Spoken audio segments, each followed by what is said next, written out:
मुहर लग गई है। बीपीएससी 70वीं पीटी से जुड़ी आपको बड़ी खबर बता दें, पीटी परीक्षा का फाइनल आंसर की जारी हो गया है। अभ्यर्थी रिजल्ट से पहले अंतिम रूप से आंसर का कर सकेंगे मिलान। 25 जनवरी तक हर हाल में जारी होगा पीटी का रिजल्ट और रिजल्ट की तैयारी में आयोग तेजी से जुटा हुआ है। परीक्षा और पुनर्परीक्षा का रिजल्ट एक साथ ही जारी होगा। न्यूज 18 बिहार झारखंड ने पहले ही आपको एक खबर बताई थी, अब इस पर मुहर लग गई है। और पटना से ही का एक और बड़ी खबर आपको बता दें, बिहार में 6 आईएएस अधिकारियों का तबादला।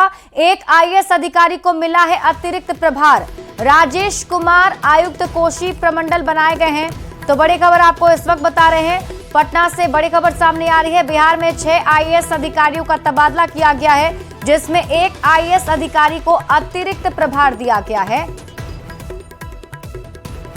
और दिल्ली से आपको बड़ी खबर बता दें, 31 जनवरी से संसद का बजट सत्र शुरू होगा। 31 जनवरी को सुबह 11 बजे राष्ट्रपति के अभिभाषण होंगे। 1 फरवरी को पेश होगा केंद्रीय बजट। सत्र 4 अप्रैल 2025 तक चलने वाला है।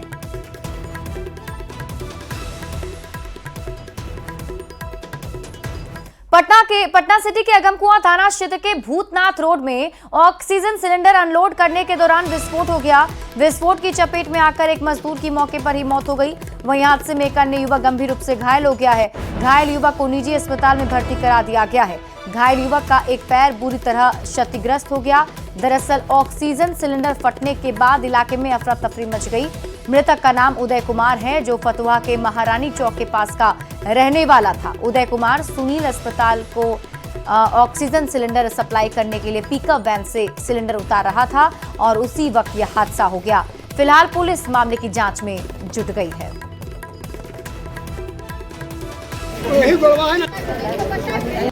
आवाज तो बहुत ज्यादा था, बड़ा आवाज था कि समझिए कि सब हॉस्पिटल का खिड़की का शीशा वगैरह जो है सब टूट गया और करीब ½ किलोमीटर दूरी तक जो है आवाज गया इसका। नवादा से बड़ी खबर है, जहां एक साथ 11 साइबर अपराधी गिरफ्तार किए गए हैं। महारत और अपसड़ गांव की घटना है। 22 मोबाइल फोन, 3 सिम बरामद किया गया है। नोट गिनने की मशीन भी बरामद हुई है। 95,000 रुपए कैश और डेटा शीट भी मौके से मिला है।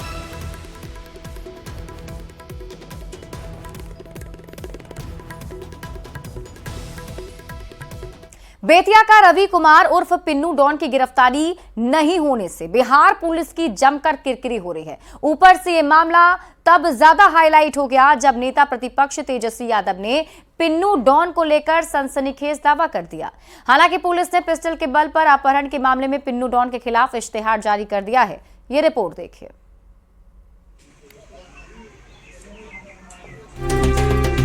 पिस्टल के नोक पर जो है जमीन लिखवाने का काम किया। कुख्यात अपराधी रवि कुमार उर्फ पिन्नू डॉन की गिरफ्तारी के बाद बेतिया कोर्ट से गायब होने के मामले में सियासी रंग पकड़ चुका है। नेता प्रतिपक्ष तेजस्वी यादव ने पन्नू डॉन के कोर्ट से गायब होने के बाद उसका संबंध बिहार सरकार में मंत्री रेणु देवी से बताते हुए सुशासन पर सवाल उठाए हैं। पिस्टल के नोक पर जो है जमीन लिखवाने का काम किया गया। सवाल ये है कि राष्ट्रीय जनता दल के कार्यकर्ताओं को गिरफ्तार किया जा रहा है और जो अपराधी छवि का लोग है उसको गिरफ्तार नहीं किया जा रहा। शिवपूजन महतो ने बताया कि उन्हें बहाने से बुलाया गया था और फिर जबरन पिस्टल के दम पर जमीन लिखवाया गया। हम राइस मिल चलाते नहीं बोला सके, मुंशी जी ने पिन्नू के बोला गया भैया बोला होता भैया जाता नहीं तो गाड़ी में तो लगल पिन्नू भैया गरियावे पति पति के गाड़ी दिल पिस्टल निकाल के भिड़ा के गाड़ी पे जबरदस्ती बैठा दिल। ओकरा बाद लेके गल पुष्पाजी होटल में और वहाँ दबाव दिल, मोबाइल हमार लेके स्विच ऑफ कर दिल और जबरदस्ती स्टाम्प पर दस्तखत करेला। नेता प्रतिपक्ष तेजस्वी यादव के बयान के बाद बेतिया पुलिस हरकत में जरूर आई, लेकिन मंत्री ने इस मामले में अपना किनारा कर लिया। मंत्री ने कहा पिन्नू के साथ उनका कोई संबंध ही नहीं है। यादव ने अगर मेरा नाम लिया है तो तेजस्वी यादव को याद रखना चाहिए कि आज से 8 साल पहले 2 बार प्रेस कॉन्फ्रेंस में हुआ कि मेरा कोई नाता रिश्ता नहीं है और उन्होंने भी कहा कि मेरा कोई नाता रिश्ता नहीं है, इसलिए यहाँ कहने का तो कोई बात नहीं है। दूसरा है कि विपक्ष के पास कोई मुद्दा ही नहीं है। वहीं सीसीटीवी फुटेज के आधार पर लगातार पुलिस पिन्नू और उसकी पत्नी की तलाश कर रही है। बताया जा रहा है कि जिस पिस्टल के दम पर शिवपूजन महतो का अपहरण कर जमीन लिखवाई गई, उस पिस्टल का लाइसेंस उसकी पत्नी के नाम पर है। देखिए, हम लोग निरंतर छापेमारी कर रहे हैं और जैसे कि वो आप समझ रहे हैं कि एक वाइट कॉलर क्रिमिनल है, तो वाइट कॉलर क्रिमिनल को पकड़ने में थोड़ी मुश्किल हम लोग को मिलती है, लेकिन हम लोग के द्वारा एक दिन के 24 घंटे के अंदर जो छापेमारी विभिन्न जगहों पे बिहार की की गई, उसके बाद जो उसमें असफलता हाथ लगी, उसके पश्चात हम लोगों ने उनका वारंट प्राप्त न्यायालय से अनुरोध करके माननीय न्यायालय से वारंट प्राप्त कर लिया है। दरअसल पिन्नू और उसकी पत्नी के खिलाफ कोर्ट से वारंट जारी होने के बाद दोनों कोर्ट में सरेंडर करने की फिराक में थे। जानकारी के मुताबिक वो कोर्ट में सरेंडर करने भी पहुंचा, लेकिन वहां से बिना सरेंडर के ही भाग निकला, जिसका सीसीटीवी फुटेज सामने आ गया है। अब इसी को लेकर तेजस्वी यादव ने जब सवाल उठाया तो मामले ने सियासी रंग ले लिया। बेतिया से न्यूज़ 18 के लिए मुन्ना राज की रिपोर्ट। और इसी बीच आपको पटना से बड़ी खबर बता दें, कल पटना आने वाले हैं राहुल गांधी। नेता प्रतिपक्ष बनने के बाद पहला उनका ये बिहार दौरा होने वाला है। कार्यकर्ताओं के साथ संवाद करेंगे। राहुल गांधी सदाकत आश्रम में कांग्रेसियों से मिलेंगे। दौरे को लेकर तैयारियां भी काफी तेज कर दी गई हैं। तो सदाकत आश्रम में कल राहुल गांधी कार्यकर्ताओं को जोश भरने का काम करेंगे। तो कल पटना दौरे पर आ रहे हैं राहुल गांधी।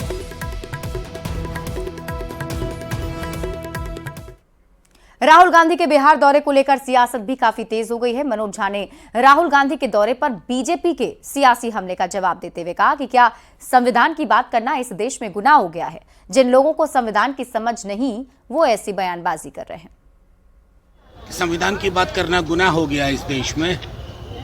जब उनके बयान पर बावेला मचाने की कृत्रिम कोशिश हुई तो तेजस्वी जी ने कहा कि जिन लोगों को संविधान की समझ नहीं है वही, और मैंने तो खुलेआम इनको कहा कई टेलीविजन शोज में कि मैं जिस विश्वविद्यालय में पढ़ाता हूं, जिस पेपर को, उसका पहला यूनिट है स्टेट, गवर्नमेंट और नेशन का फर्क।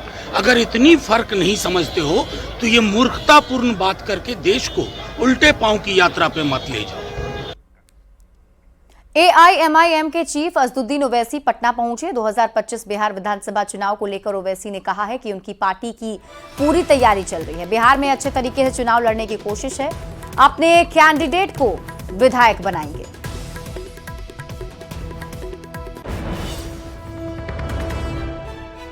बिहार में क्या रहेगा? क्या बोले आपने? 25 का चुनाव? बिहार आप लोग में चुनाव है, क्या तैयारी रहेगी एमआईएम की बिहार में? हाँ, तैयारी पूरी है, तैयारी चल रही है और पूरी कोशिश है कि हम अच्छी तरह से लड़ेंगे, हमारे कैंडिडेट को विधायक बनाएंगे।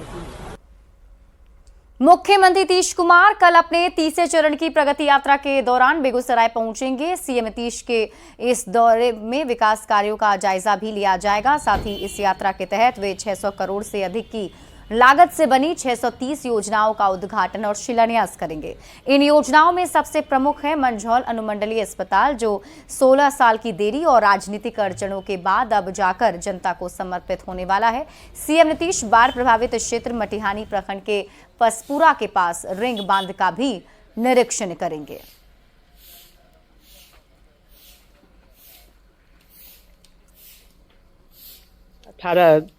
जनवरी को हमारे बेगूसराय दिनकर की धरती पर भी उनका आगमन है, जिसमें मटिहानी विधानसभा का क्षेत्र बनियप्पा पंचायत में लैंड करेंगे और वहां से आज जो हम लोग देख रहे हैं ये वार्ड नंबर 18 का जगह है, यहाँ भी आकर 15-20 मिनट देखेंगे और ये रिंग बांध का निरीक्षण करेंगे। भोजपुरी के पावर स्टार पवन सिंह की पत्नी ज्योति सिंह इन दिनों रोहतास के डेहरी इलाके में दौरा कर रही हैं। काराकाट पहुंची ज्योति सिंह ने पत्रकारों से बातचीत करते हुए चुनाव लड़ने की इच्छा भी जाहिर की। ज्योति सिंह ने कहा कि अगर जनता का आदेश होगा तो इस बार विधानसभा चुनाव जरूर लड़ेंगी। किस पार्टी से चुनाव लड़ेंगी, इस पर ज्योति सिंह ने कहा कि ये बाद में तय किया जाएगा। किसी पार्टी से टिकट मिलता है तो जरूर विचार करेंगे। जी मैंने पहले ही बोला है कि अगर यहाँ की जनता का आदेश होगा तो चुनाव में लड़ूंगी। किस पार्टी से चुनाव लड़ने का? जिस भी पार्टी से मुझे टिकट मिलता है, मुझे चुनाव लड़ना है, मैं चुनाव लड़ूंगी। किस विधानसभा से लड़ने का निर्णय आप ली हैं? ये मैंने सब यहाँ की जनता को छोड़ रखा है। जो भी जनता, यहाँ की जनता जो भी मुझे आदेश देगी, जिस विधानसभा से लड़नी होगी वहाँ से मैं लड़ूंगी। भविष्य में अगर कोई पार्टी टिकट नहीं देती है तो निर्दलीय भी आप कमान संभालेंगे क्या? अगर जनता का आदेश होगा तो जरूर। बीजेपी प्रवक्ता शहजाद पूनावाला ने हाल ही में की गई अपनी एक टिप्पणी के लिए पूर्वांचल के लोगों से माफी मांगी है। शहजाद पूनावाला ने सोशल मीडिया एक्स पर एक वीडियो संदेश जारी करते हुए माफी मांगी। दरअसल एक चैनल पर बहस के दौरान पूनावाला ने आम आदमी पार्टी विधायक ऋतुराज झा के सरनेम का मजाक उड़ाया था। आम आदमी पार्टी ने इसे अपमानजनक करार दिया था। जय श्री राम। नमस्कार मेरे सभी पूर्वांचली भाई बहनों को मैं आज हाथ जोड़कर माफ़ी मांगना चाहता हूं। मेरे शब्दों से आपको दुख हुआ, आपको पीड़ा पहुंची। मैं कोई जस्टिफिकेशन नहीं देना चाहता क्योंकि आपके साथ मेरा बहुत गहरा रिश्ता है, प्यार, स्नेह, सम्मान का रिश्ता है। और इसी बीच आपको पटना से बड़ी खबर बता देते हैं। वक्फ बोर्ड पर चर्चा के लिए जेपीसी की टीम पहुंची है पटना। जेपीसी अध्यक्ष जगदम्बिका पाल के नेतृत्व में ये टीम पटना पहुंची है। कल पटना के ताज होटल में दोपहर 12 बजे जेपीसी की बैठक भी होगी। जेपीसी टीम वक्फ बोर्ड से जुड़ी समस्याओं पर चर्चा करेगी। जेपीसी को आवेदन देने वाले लोगों से भी बातचीत होगी। बैठक के बाद जेपीसी की टीम कल शाम कोलकाता चली जाएगी।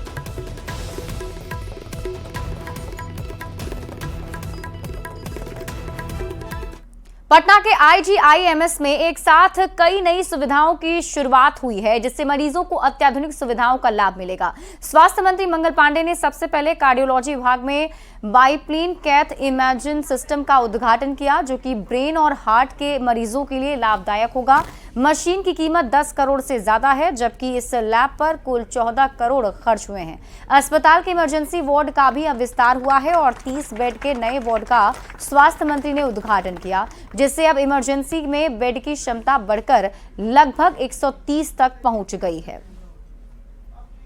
आईजीआईएमएस पटना में कई नई सुविधाओं की शुरुआत की गई है और इन नई सुविधाओं से बिहार की जनता को बहुत बड़ा लाभ और राहत मिलने वाला है। आईजीआईएमएस पटना में आज biplane cardiovascular cath lab system एवं आपातकालीन विभाग में विस्तारित वार्ड का उद्घाटन, जिसमें 30 बेड बढ़ाए गए हैं। ये दो बड़े काम आज आईजीआईएमएस के अंदर किया गया है। बिहार के आईजीआईएमएस को स्वास्थ्य मंत्री मंगल पांडे ने बड़ा तोहफा दिया है, यानी पहली बाइप्लेन कैथ लैब की आज से शुरुआत हो गई है। यह बिहार और झारखंड का पहला कैथ लैब होगा और देख सकते हैं अत्याधुनिक मशीनें जो हैं यहां पर तैयार हैं, उद्घाटन हो चुका है और जो मरीज आएंगे अब आसानी से इस कैथ लैब में उनकी जांच हो सकेगी। खासकर ब्रेन और हार्ट के जो मरीज हैं उन्हें अब बाहर नहीं जाना पड़ेगा। विभाग के एचओडी हमारे साथ हैं डॉक्टर रवि विष्णु। क्या लग रहा, कितना बड़ा तोहफा मानते हैं, सौगात मानते हैं इसे? ये बहुत बड़ा सौगात मंत्री जी ने दिया है। बेसिकली ये कार्डियोवैस्कुलर सिस्टम एक तरह की क्रांति है। बाइप्लेन कार्डियक कैथ लैब एक बहुत अच्छा बून है मरीजों के लिए और डॉक्टरों के लिए भी। इसमें हम लोग दो प्लेन में इसमें एक्सरे डिटेक्टर होते हैं और कैमराज होते हैं और दोनों प्लेन से इसमें एक्सरे से हम लोग हार्ट की नसें और दिमाग की नसों को देखते हैं और अच्छी तरह बारीकी से देख के उसका इलाज करते हैं। ये बहुत बड़ी सौगात है। एक बार दिखाएं आपकी जो खासियत है और कैसे आप लोग इसको डायग्नोज करेंगे और बाकी मशीनों से ये किस प्रकार से डिफरेंट है। अगर आप ट्रेडिशनली देखें तो ये कैथ लैब एक ही प्लेन में है। जैसे इसका एक प्लेन सी है, इसमें आप देखेंगे 2 सी है, एक ये वाला एक ये वाला। तो ये मरीज जब लेटता है तो उसका जो नसें हैं उसको दोनों एंगल से ये बढ़िया से वो लेता है और 3D कंस्ट्रक्शन करता है। ये मशीन पूरी तरह से AI युक्त है, आर्टिफिशियल इंटेलिजेंस है। इसमें हम लोग को बहुत अच्छे से बारीकियों से नस की, हार्ट की नसें और दिमाग की नसों का पता चलता है और बेहतर हम लोग इससे निदान कर सकते हैं। जी, कैथ लैब में ये मशीनें लगा दी गई है और अत्याधुनिक सुविधाओं से लैस अब आईजीआईएमएस हो चुका है। यानी उद्घाटन होने के बाद जो भी मरीज आएंगे अब यहीं पर उनकी जांच होगी, खासकर ब्रेन और हार्ट के जो माइनर नस होते हैं, जिसे एक तरह से आम मशीनों से या बाकी जो मशीन है उसके जरिए उससे जांच पड़ताल नहीं कर सकते हैं। लेकिन डॉक्टर भी मानते हैं कि ना सिर्फ मरीज के लिए बल्कि डॉक्टरों के लिए यह कैथ लैब अब वरदान साबित होगा। कैमरामैन अमित के साथ रजनीश कुमार, न्यूज 18 पटना। सीतामढ़ी जिला प्रशासन ने चलो गांव की ओर कार्यक्रम की शुरुआत की है और इसके तहत डीएम रिची पांडे गांव-गांव जाकर जनता दरबार लगा रहे हैं। डीएम पंचायत में जाकर लोगों से मिल रहे हैं, साथ ही उनकी समस्याओं का ऑन द स्पॉट निपटारा कर रहे हैं। कि नहीं होता है जो हमारे स्कूल है। रिची पांडे महोदय जी का हार्दिक अभिनंदन है और हमारे बाजपट्टी पंचायत में यहाँ पे जो पंचायत स्तरीय जनता दरबार का आयोजन किया गया है और यहाँ पर सभी जो हमारे पदाधिकारीगण हैं, कर्मी हैं पंचायत स्तर के, वो यहाँ पर उपस्थित हैं और हम लोग एक एक करके जो यहाँ की जनमानस हैं उनसे फीडबैक ले रहे हैं, सुझाव ले रहे हैं और यदि उनको किसी प्रकार की शिकायत है अगर किसी योजना के क्रियान्वयन के संबंध में तो वो भी हम लोग प्राप्त करके प्रयास कर रहे हैं कि यहीं पर कैंप मोड में उसका निष्पादन किया जा सके। और आइए देख लेते हैं आगे इस वक्त की हेडलाइंस।